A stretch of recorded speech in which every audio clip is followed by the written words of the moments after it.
सभी किसान साथियों का एक बार फिर से आपके अपने YouTube चैनल पर स्वागत है। किसान साथियों, उम्मीद करता हूं आप सभी बहुत अच्छे होंगे। अगर आप चैनल पर पहली बार आए हैं तो चैनल को सब्सक्राइब कर वीडियो को लाइक कर दीजिएगा और अपने मित्रों को शेयर कर दीजिएगा।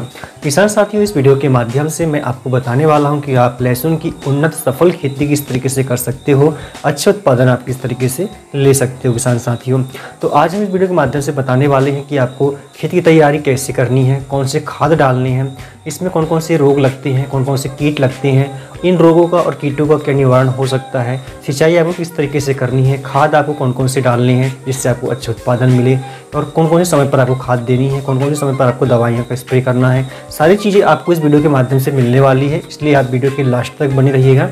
अगर आप इस तरीके से खेती करते हो किसान साथियों, तो निश्चित ही आपको 60 से 70 क्विंटल तक उत्पादन प्रति एकड़ से आप निकाल सकते हैं। किसान साथियों, सबसे पहले हम बात करें कि हमें लहसुन की अच्छी उत्पादन लेने के लिए किस तरह की जलवायु और किस तरह के तापमान की आवश्यकता होती है।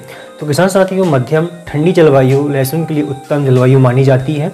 इसमें अगर मिनिमम टेम्परेचर की हम बात करें तो अच्छे अंकुरण के लिए 10 डिग्री सेल्सियस का तापमान बहुत अच्छा माना जाता है, और अच्छे ग्रोथ के लिए 25 से 30 डिग्री सेल्सियस का तापमान होना जरूरी है। किसान साथियों, तो हम कह सकते हैं 10 डिग्री से लेकर 30 डिग्री का तापमान जो होता है बहुत ही अच्छा होता है लहसुन की फसल के लिए।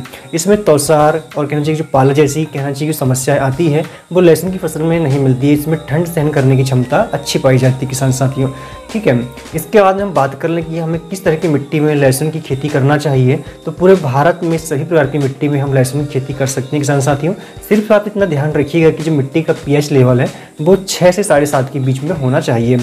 यदि आपके पास में चिकनी दोमट मिट्टी है और अच्छी जल निकासी वाली भूमि है तो लहसुन के लिए भूमि सर्वोत्तम मानी जाती है। अच्छा उत्पादन लेने के लिए इस तरह की मिट्टी बहुत अच्छी मानी जाती है। किसान साथियों, आगे बात करें हम खेती तैयारी हमें किस तरीके से करना है।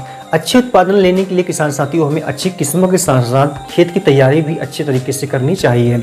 अगर हम खेती तैयारी अच्छी तरीके से नहीं करेंगे तो हमें उत्पादन भी बहुत कम मिलेगा। चाहे हम इसमें कोई खाद डाल लें, कोई स्प्रे कर लें, जब तक हमारी मिट्टी अच्छे तरीके से इसमें हम कहना चाहिए तैयारी ना करें, इसकी अच्छे से जुताई ना करें, तब तक हमें अच्छा उत्पादन नहीं मिल पाएगा।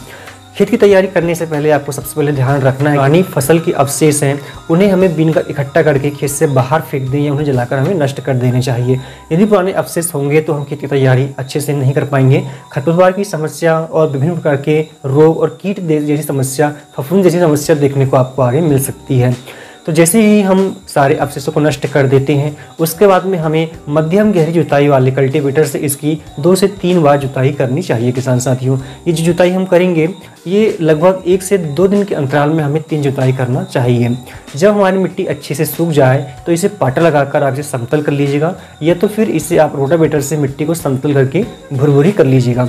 जब आप अंतिम जुताई कर रहे हो तो इसमें आप गोबर की खाद 10 टन प्रति एकड़ के हिसाब से जरूर डालें किसान साथियों, और लहसुन के लिए खासकर आप 50 किलोग्राम जिप्सम का उपयोग इसमें अवश्य कीजिएगा। अच्छा उत्पादन आपको मिलेगा। ठीक है, इस तरीके से ज़मीन तैयार करने के बाद में आप जिस विधि से भी लहसुन लगाना चाहते हो, जो आपके क्षेत्र में जो विधि उपयुक्त मानी जाती हो, जैसे आप मेड़ विधि से लगा सकते हो, क्यारी बनाकर कर सकते हो, जो भी उचित लगे आपको वो विधि से आप बुआई कर सकते हो। लेकिन आप ध्यान ये रखिएगा कि जो बीज की दूरी है, मतलब एक लौंग से दूसरे लौंग की जो आपस में दूरी है वो आप 3 से 4 इंच की रखिएगा, और एक कतार से दूसरी कतार की, मतलब एक लाइन से दूसरी लाइन की जो दूरी है वो लगभग आप आधा फीट की रखिएगा किसान साथियों। और इससे बड़ी बात ये है कि आप जब भी बीज की रोपाई करें तो इसे आप जरूर उपचारित कर लीजिएगा। बीज उपचारित करने से विभिन्न प्रकार की जो फफूंदी रोग होते हैं उनसे हम निजात पा सकते हैं किसान साथियों। ये रोग जब आगे बढ़ जाते हैं तब इसके लक्षण के तौर पर इनकी हम पहचान करते हैं, जब तक हमारा जो नुकसान है वो काफ़ी हो चुका होता है। तो ध्यान रखिएगा कि इसमें कार्बेंडाजिम या थीरम दोनों में से किसी एक को लेकर आप इसे उपचारित कर सकते हैं, या तो फिर गौचो करके एक दवा आती है उसका उपयोग करके भी आप जो है बीज उपचारित कर सकते हैं किसान साथियों। कुछ उन्नतशील किस्मों की अगर हम बात करें, अगर आप अगेती खेती करना चाहते हैं किसान साथियों, तो इसमें आप ऊटी का लहसुन लगा सकते हैं। ऊटी वैरायटी बहुत ही अच्छी वैरायटी है किसान साथियों, और कहना चाहिए कि इस वैरायटी की जो समय अवधि है मात्र 120 से 130 दिन की होती है। इसमें रोग प्रतिरोधक क्षमता भी अच्छी होती है, उत्पादन भी इसमें अच्छा आपको देखने को मिलता है। अगर हम कमी कहें तो सिर्फ इसको आप लंबे समय तक स्टोरेज नहीं करके रख सकते हो, यही इसकी एक कमी होती है। इसके अलावा G2 या फिर सफ़ेद यमुना करके जो लहसुन आता है वो लगा सकते हैं, यही बहुत अच्छी वैरायटी है किसान साथियों।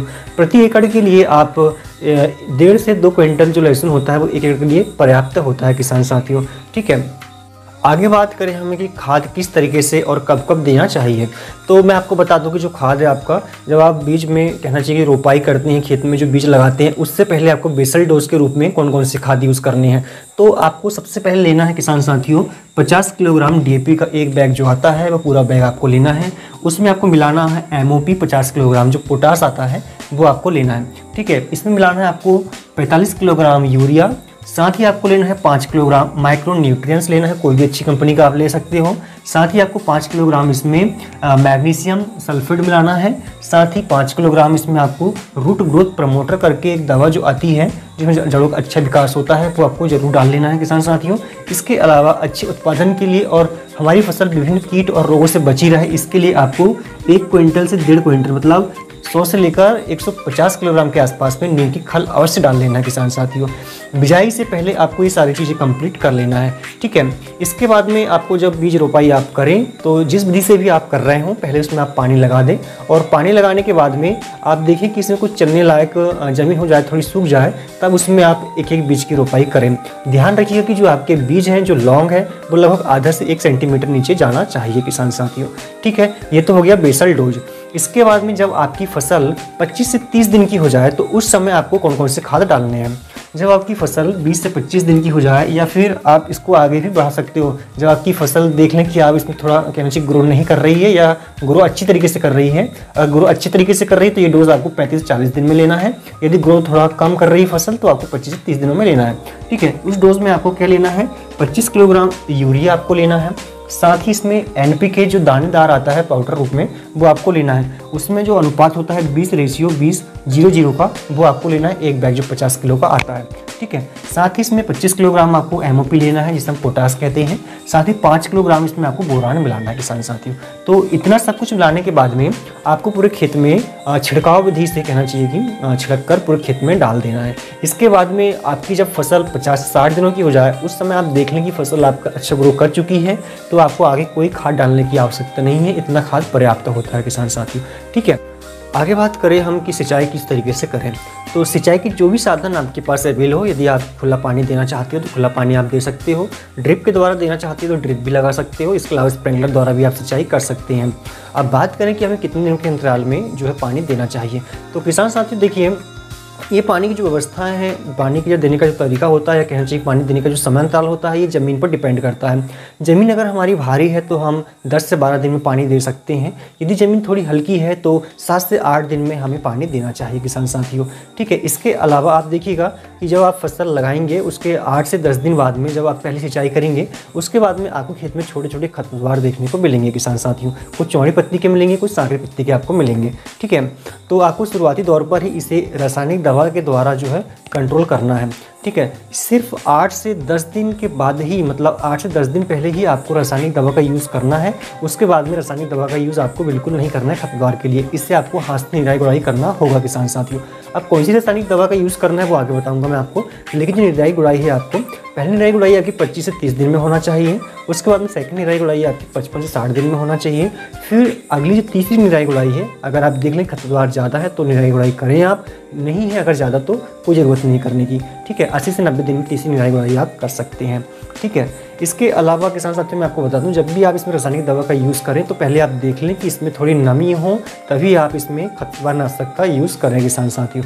ठीक है, आगे हम बात करें कि फसल में कौन कौन से कीट और कौन कौन से रोग देखने को मिलते हैं किसान साथियों। तो जो प्रमुख कीट आते हैं उनकी बात कर लें पहले हम, तो प्याज थ्रिप्स, एडियोफिड, माइटफिड, लीफ हॉपर, कट वार्म, इसके अलावा बल्ब माइट्रस, रेड स्पाइडर आदि इस तरह के कीट देखने को मिलते हैं, जिनका नियंत्रण करना बहुत ज़रूरी है। अगर इनका समय पर नियंत्रण नहीं किया गया तो पूरी जो फसल होती है हमारी वो नष्ट होने के कगार में होती है किसान साथियों। लेकिन कई बार क्या होता है कि जब फसल नष्ट होने लगती है शुरुआती तौर पर इस पर नियंत्रण नहीं कर पाते हैं, तो इसकी तैयारी हमें शुरू से ही कर लेना चाहिए। इसके अलावा बात करें कि इसमें कौन कौन से रोग आते हैं, तो जो प्रमुख रोग आते हैं जिससे सबसे ज़्यादा खतरा होता है वो है डैम्पिंग ऑफ, फिर इसके बाद में सीडलिंग ब्लाइट, पर्पल लोचन, इसके अलावा एंथ्रेनोस, डाउनी फफूंदी, बेसल रॉट इत्यादि रोग देखने को मिलते हैं। तो इनसे बचने के लिए जो स्प्रे आपको करने है किसान साथियों, तो वो कब आपकी फसल 10 से 12 दिन की हो जाए किसान साथियों, जब आप पहला पानी इसमें दें। पहला पानी देने के बाद में जब खेत में चलते फिरते बढ़ने लगे तब इसमें आपको क्या लेना है, डेलीगेट करके जो दवा आती है उसकी आपको 160 ग्राम मात्रा लेनी है। साथ ही उसमें आपको मिलानी है अमृत एल्ड्रम करके एक दवा आती है, वो आपको लेनी है। इसके अलावा मेट्रीब्यूजन करके एक दवा आती है जो कि खरपतवार नाशक दवा होती है, वो आपको मिलानी है 100 ग्राम, ठीक है। इन तीनों दवाओं को मिक्स करके 200 लीटर पानी में मिलाकर आपको प्रति एकड़ के हिसाब से छिड़काव करना चाहिए। इससे पहले जब आपको मैंने बताया था खरपतवार नाशक दवा के विषय में, तो वो यहाँ पे जो दवा है आपकी मेट्रीब्यूजन करके जो आती है, इसका प्रयोग करना है आपको, ठीक है। तो ये तीनों कॉम्बिनेशन आप एक साथ मिलाकर छिड़काव कर देना है, आपको अलग अलग स्प्रे करने की आपको आवश्यकता बिल्कुल नहीं है किसान साथियों। इसके अलावा जो अगला स्प्रे आपको करना है वो करना है 35 से 40 दिनों के बाद में, ठीक है। जब आपकी फसल 35 से 40 दिन की हो जाए तब उसमें आपको क्या लेना है, डेलीगेट की मात्रा लेनी है 160 ml के आसपास की। इसके अलावा एमिस्टार टॉप करके जो आता है उसकी 200 ml की मात्रा आपको लेनी है किसान साथियों, ठीक है। इसके साथ ही आप देख लें कि फसल आपकी जो है ग्रो नहीं कर रही है, थोड़ा ग्रो जो करना चाहिए थी उस तरह की ग्रो नहीं हो पा रही है, तो इसमें आप एक जो ग्रोथ प्रमोटर करके जो दवा आती है जिसमें आप ले सकते हो इसाबियोन, इसके स्थान पर कोई भी आप ग्रोथ प्रमोटर ले सकते हो, ठीक है। उसका आपको 400 ml के हिसाब से कहना चाहिए तीनों का मिश्रण बना के 200 लीटर पानी मिलाकर छिड़काव करना है किसान साथियों, ठीक है। इसके अलावा जो लास्ट स्प्रे आपका रहेगा वो रहेगा 70 से 80 दिनों में। इन्हीं दवाओं का स्प्रे आप 70 से 80 दिनों में कर सकते हो। तो यदि आप इस तरीके से अपनी फसल की देखरेख करते हो, इस तरह के स्प्रे करते हो, खाद डालते हो, तो निश्चित ही आपको 70 से 80 क्विंटल प्रति एकड़ से उत्पादन आपको मिलने वाला है किसान साथियों। तो उम्मीद करता हूँ सारी जानकारी आपको बहुत अच्छी लगी होगी। अगर पसंद आती है जानकारी तो वीडियो को लाइक करके शेयर कर दीजिएगा, कमेंट्स कर दीजिएगा। धन्यवाद।